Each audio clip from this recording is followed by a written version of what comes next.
మీరు శ్రీశైలం వెడితే శ్రీశైలంలో హాటకేశ్వరం అని ఒక క్షేత్రం, ఇప్పటికీ పరమభక్తి తత్పరులైనటువంటి వ్యక్తులు ఆ దేవాలయంలోకి వెడితే శివలింగం బంగారు రంగులో కనపడుతుంది అంటారు.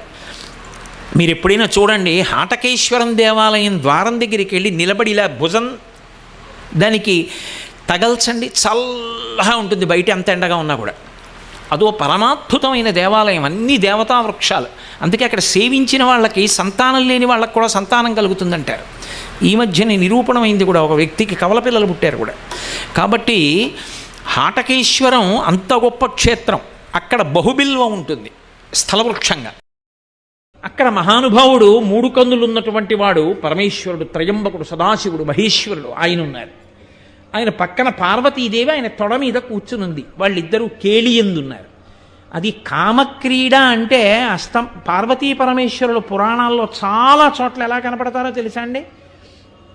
కామక్రీడలో ఉన్నారని చెప్తారు. కామక్రీడ కేళి. కేళి అన్న మాటకు అర్థం నేను తరచు చెప్తూ ఉంటాను. అమ్మది లాస్యం, అయ్యది నర్తనం.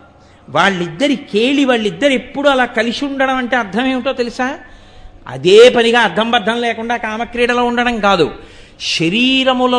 శరీరములకున్న అవయవములు కదులుతూ ఉండడం. లోకంలో ఏ ప్రాణిని చూడండి కదులుతూ ఉంటుంది. నేను ఇప్పుడు మాట్లాడుతూ ఇలా చేతులు కదుపుతున్నాను, తల కదుపుతున్నాను, కళ్ళు పెద్దవి చేస్తున్నాను, చిన్నవి చేస్తున్నాను, మాట్లాడుతున్నాను. నేను ఒక్కొక్క మాట చెప్పినప్పుడు అందులో అంతర్లీనంగా ఉన్న భావాన్ని నా ముఖంలో రసంగా ఆవిష్కరిస్తాను. నేను ఆశ్చర్యకరమైంది చెప్తే మీరు ఆశ్చర్యంగా ముఖం పెడతారు. నేను కోపమైంది చెప్తే మీరు కోపంగా ముఖం పెడతారు. భావములు, లాస్యములు అమ్మవారు, నర్తనము, కదలికలు పరమశివుడు. అది కేళి. అది వాళ్ళిద్దరూ కలిసి ఉండడం. అలా వాళ్ళు కలిసి ఉండకుండా వాళ్ళు ఆగిపోయారనుకోండి, లోకము జడీభూతమవుతుంది, స్తంభీభూతమవుతుంది. అలా దర్శనం చేయడమే అదృష్టం. అందుకే ఆ తాండవ నృత్యాన్ని దర్శనం చేసి నమస్కరించి వస్తారు తప్ప నా డ్యాన్స్ బాగుందా అని ఆయన అడగాలని ఎవరు అడగకూడదు. భగవంతుడి గురించి చింతన చెయ్యడానికి ఎక్కువ అవకాశం ఉన్నటువంటి సందర్భం. లోపల ఏ పని చేస్తున్నా భగవంతుడి గురించినటువంటి స్మరణ ఉండాలి. ఏది జరుగుతుండనివ్వండి, అది భగవంతుడితో ముడిపడాలి.